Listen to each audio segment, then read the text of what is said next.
जनपद मैनपुरी के सपा कार्यालय में जिला अध्यक्ष आलोक शाक्य के नेतृत्व में एक प्रेस वार्ता का आयोजन किया गया, जिसमें समाजवादी पार्टी से नामित निकाय चुनाव में हारे हुए प्रत्याशियों ने प्रतिभाग लिया। जिसमें सभी हारे प्रत्याशियों ने प्रेस कॉन्फ्रेंस कर मीडिया को अवगत कराया है कि जिस तरह से शासन और प्रशासन ने निकाय चुनाव के दौरान नंगा नाच किया है कि किसी से छुपा नहीं है। चुनाव के दौरान पहले तो वोटों की लूट की, क्योंकि भारतीय जनता पार्टी के कार्यकर्ताओं ने बूथ पोलिंग को कैप्चर कर मतदान कराया, जिसके कई वीडियो वायरल भी हुए, लेकिन प्रशासन ने कोई बड़ी कार्यवाही नहीं की।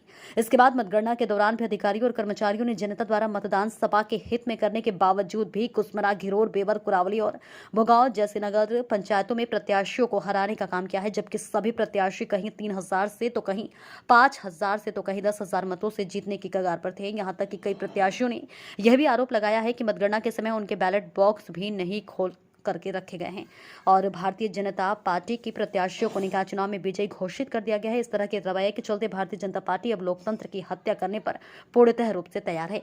यहां तक कि 2024 में होने वाले लोकसभा चुनाव के दौरान निष्पक्ष रूप से चुनाव मतगणना नहीं कराया गया। हालात अगर यही रहे तो 2024 के चुनाव के बाद क्रांतिकारी लोग सड़कों पर उतरकर मजबूर हो जाएंगे।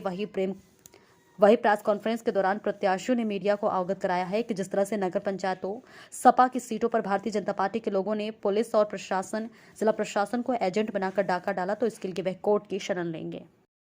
देखिए जी, जिस तरह से आपको बेवर की जनता ने सपोर्ट किया, प्रशासन ने आपको हराने का काम किया, बताया जा रहा है कि आप अच्छे मतों से जीत रहे थे, क्या पूरा मामला क्या था? मुझे जो है 4,324 वोट मिला, 4,019 वोट पे लगभग बीजेपी कैंडिडेट को मिला हुआ था। जो हमारे आरओ हैं उन्होंने हमसे ये कहा कि आप जो है चुनाव जीत गए हैं, हम कैलकुलेशन कर लें, उसके बाद हम आपको सर्टिफिकेट देंगे जी। लेकिन भोगांव विधायक के प्रतिनिधि और उनके पुत्र अंकुर अग्नोत्री और सीडीओ मैनपुरी विनोद कुमार, एसडीएम भोगांव अंजलि सिंह, इन तीनों लोगों ने आपस में मंत्रणा की। मंत्रणा करने के बाद तुरंत पुलिस ने जितने कैंडिडेट थे, जितने एजेंट थे, सब लोगों को बाहर निकाल दिया जी। बाहर निकालने के बाद सीधे सर्टिफिकेट लगभग 2.5 घंटे के बाद सर्टिफिकेट जो है बीजेपी कैंडिडेट को उन्होंने दे दिया। क्या लगता है प्रशासन ने जानबूझ के इस कदम उठाया आपको हराने के लिए? अंकुर अग्नोत्री और सीडीओ साहब, इन लोगों ने, दोनों लोगों ने मिलकर जो है मतलब लूट मचाई है। इसको कहते हैं लोकतंत्र की हत्या करना। अंकुर अग्नोत्री और सीडीओ साहब दोनों लोग इसके जिम्मेदार हैं। अंकुर अग्नोत्री कौन है ये जो आप नाम ले रहे हैं? वर्तमान विधायक और पूर्व मंत्री रामदास अग्नोत्री जी के बेटे हैं और उनके प्रतिनिधि।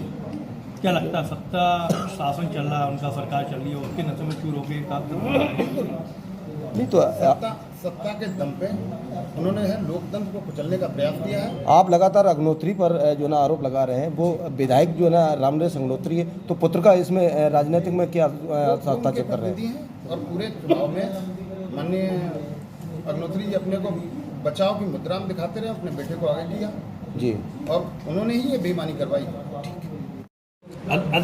आज पीसी बुलाने का क्या उद्देश्य है? जनपद मैनपुरी नगर पालिका से लेकर हमारे 9 नगर पंचायतों में सारे के सारे समाजवादी पार्टी के प्रत्याशी जीत रहे थे। प्रशासन ने और भारतीय जनता पार्टी के सरकार ने दबाव में बेईमानी की और मालूम पड़ रहा था, महसूस हो रहा था कि ये जंगल राज है, गुंडई है। पूरी गुंडई करके सारे प्रत्याशी हमारे नगर पालिका श्रीमती क्या नाम सुमन वर्मा, उनके पति बैठे हैं सुमन वर्मा, ये सारे लोग काउंटिंग में अंदर थे। जिस तरीके का नंगा नाच उन्होंने काउंटिंग में किया, धमकाया और तमाम चीज़ें उन्होंने जो कर सकते थे, जो एक अपराधी के साथ होती थी, वो उन्होंने अंदर काउंटिंग में प्रशासन ने किया। और जीतने वाले हमारे सुमन वर्मा कम से कम 12-13 हज़ार वोट से जीतने जा रहे थे, बेईमानी करके उनको हरा दिया। ऐसी सारी नगर पंचायतें, चाहे भोगांव हो, बेवर हो, कुसमरा हो और बंधाल हो, घिरोर हो, कुरावली हो, सारी की सारी नगर पंचायतें बेईमानी से इन्होंने जिताई है प्रशासन। उस दिन तो ये मालूम पड़ रहा था कि अधिकारी नाम की कोई चीज़ नहीं है। हम लोग प्रशासन से, अधिकारियों से बात करना चाह रहे थे, किसी ने फ़ोन नहीं उठाया और हम लोग कोर्ट में जाएंगे। जिन्होंने बेईमानी की है, जांच कायम किया है, इसके तुरंत हम लोग कोर्ट में जाएंगे, कोर्ट से हम लोग मदद करेंगे। मुझे पूरा भरोसा है कि कोर्ट हम लोगों की बात सुनेगा। अध्यक्ष जी बता रहे हैं आपके एजेंटों के साथ पुलिस ने मारपीट भी की है, बाहर भी निकाला है। एजेंटों के साथ और प्रत्याशी श्रीमती सुमन वर्मा के साथ भी अन्याय किया है और बहुत प्रताड़ित किया है। हमें तो ये भी सुनने में आया है कि उनके बाल भी पकड़े हैं किसी एक अधिकारी ने, SDM ने, मैनपुरी वाले। जो सारी चीज़ें आपको मालूम है, आप लोग भी अंदर थे। और हमारे एजेंट थे, एजेंटों को इतना धमकाया है कि सबको बाहर निकाल दिया।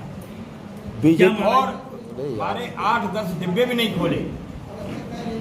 ये हम लोग न्यायालय जाएंगे, माननीय न्यायालय की शरण में जाएंगे। मुझे पूरी उम्मीद है कि न्यायालय हमको महोदय, जिस तरह से बीजेपी जो है जश्न मना रही है जीत का, और 2024 में भी इसी तरह का जो नंगा नाच हुआ, तो किस तरह से ये लोकतंत्र बचेगा? अभी कमल वर्मा जी ने कहा कि 2.25 लाख से डिम्पल जी जीती थी। इसका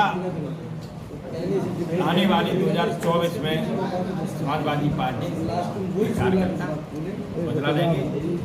और इतना माहौल खराब है कि अभी फिर अगर चुनाव आप करा दो तो ये बीजेपी वाले कहीं दिखेंगे नहीं। और लाखों लाख मतों से, जैसा कि कमल वर्मा जी ने कहा कि 5 लाख मतों से डिम्पल यादव जी को हम लोग जिताने का काम करें। क्या माना जाए? आप किस नगर पंचायत से चुनाव मैदान में थे? नगर पंचायत से समाजवादी पार्टी का प्रत्याशी था जी, तो आप सबसे पहले मैं अपने नगर पंचायत की जनता का धन्यवाद करेंगे कि ऐसी विषम परिस्थितियों में भी उसने हमको विशेष उत्साहवर्धन करते हुए 2000 से अधिक मत दिलाए, जबकि वहाँ समाजवादी पार्टी के कार्यकर्ताओं को और हमें प्रत्याशी के रूप में मैं था, तो हमें इतना प्रताड़ित किया गया कि भाजपा के जो दबंग लोग थे और अधिकारियों ने मिलके ऐसा नंगा नाच किया कि वोट पड़ने से 2 दिन पहले एक हमारी पोलिंग को जो प्रत्याशी बीजेपी के थे उनके गांव में या उनके घर में करके समझे, और उसके बाद पूरी तरह से उस पोलिंग बूथ को अधिकारियों की विशेष सहयोग से उसको जो डंप करने का काम किया। और उनके दबंगों ने हमारी सभी बूथों पर कब्जा कर लिया था। उनके लोग भीतर पहले ही सेट थे और पेपर जो बैलेट पेपर था उसको छीन के अपने हाथों से मोहर लगा के जो उन्होंने वहाँ ये नंगा नाच किया है, ये लोकतंत्र की हत्या की है। इसको कभी भी आने वाले समय में नगर पंचायत की जनता माफ़ नहीं करेगी।